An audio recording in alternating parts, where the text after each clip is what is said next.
we are on the way to Lampuñano. Doon kami magpa-parking. Kasi Autostrada dei Laghi in direzione Milano per 10 km. Kasi pupunta kami ng Prato. Ano siya? Chita pa siya ng Firenze, Antonella? Sakop pa siya ng Firenze o sakop siya ng Pisa? Papunta sa Firenze. Hindi kami magsasasakyan pamula Milan. Yung Lampuñano kasi sa Milan yun. Paparking lang namin yung sasakyan sa Lampuñano kasi mas safe doon sa Lampuñano kasi meron doon camp din. Mas mura siya, a day lang siya. Kaysa i-park namin kung sunset kasi ang weather ngayon ay baka umulan. So hindi natin alam, baka mag-hailstorm.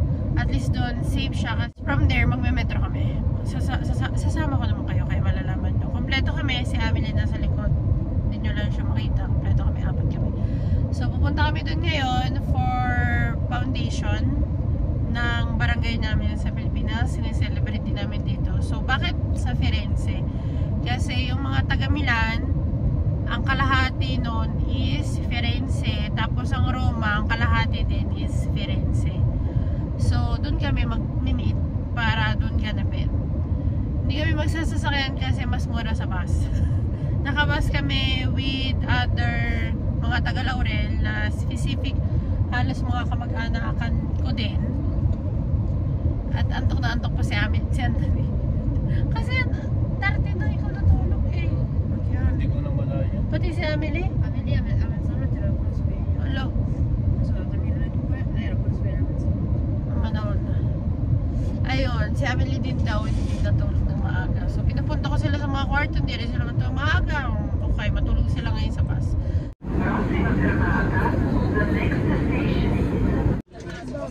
Ito din ang mga lae. Ay nabu! Dalawang bus. Dahil 52, isang bus ay 52, isang bus ay 50. So, yun. Nandun yung dalawa. As usual, di kami magkatabi ni Anthony kasi si Abby.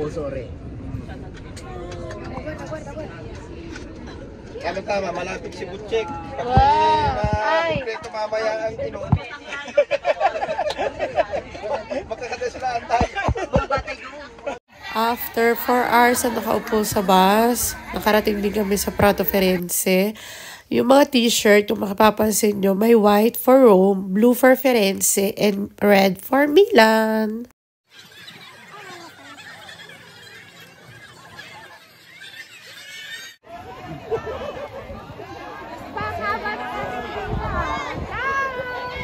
Ang dami ninyo aking galay na!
year 5.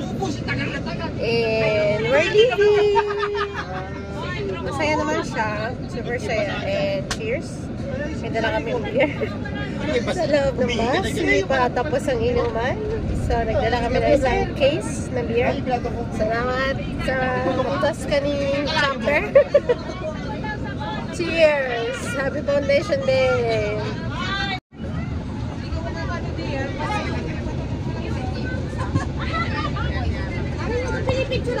Kumain sa laging nakatayo, may pagulang, may parapol, may pataya, lahat na kumain. Hi guys, time check, 11:30 in the evening. At nandito na kami sa parking kung saan namin iniwan yung sasakyan namin kaninang 5:30 or 6 in the morning. Ngayon, kukunin ko lang yung ticket dahil kailangan namin bayaran. Ang mga bata ay nakaupo na at magbabayad kami ng aming parking. Medyo malayo siya doon sa meeting place ng bus, pero okay lang din. At least safe yung sasakyan namin. Kita nyo, 4 euro lang. Yan. Yan.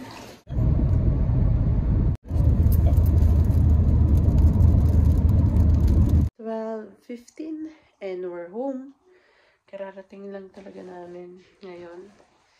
And pinagmamadali ko yung ang mga bata. Ano na water. Ang ganda ko kanina nung umalis ako sa bahay. Tapos nitong dumating ako dito sa bahay. Alam mo yun. Nalagay kasi ako ng jacket na ginamit ko kanina. So, yan. Ito lang yung nakuha ko. Actually, ang tiya silya pang may dala niyan. Galing daw yan sa Atenel. So, sabi ko, ito na lang kasi wala akong nakuha ang take out. Ayusin ko lang itong gamit. At ayusin ko lang din si Amelie. Para makatulog na. It's 12:50, almost 1 in the morning. And ako ay nag-tea pa. Kasi hindi ako makakatulog pag di ako nag-tea. Si Antonella ay nasa kwarto na. Pagkarating namin siya yung una nagbanyo para matulog agad. Tapos, si Amelie ay doon ko na pinatulog sa kwarto namin kasi nakatulog siya sa bus. Nakatulog din siya sa sasakyan. So, natatakot kami na baka hindi siya matulog agad. Kasi pag hindi pa natutulog si Amelie, naglalaro yan mag-isa kahit nakahiga. Kahit patay yung ilaw, naglalaro pa rin siya. Sabi namin, doon na lang siya matulog sa kwarto namin. So, nandun siya ngayon, katabi na niya yung papa niya. Ewan ko lang kung tulog na si Anthony. O, minsan kasi nakakatulog na siya. Minsan naman iniintay niya ako. Matulog. Inubos ko lang yung tea. Nakakapagod, pero sobrang saya ako. Konting clip lang naman yung mga kinuha ko. Nag-enjoy lang ako kasi matagal-tagal na rin akong hindi nakakapunta ng mga gathering sa side ko. As usual kasi wala naman ditong kapamilya si Anthony. So, good night guys! See you on the next one. Be good and please subscribe to our YouTube channel and like and share. Please subscribe, please, and watch. So, good night! Bye!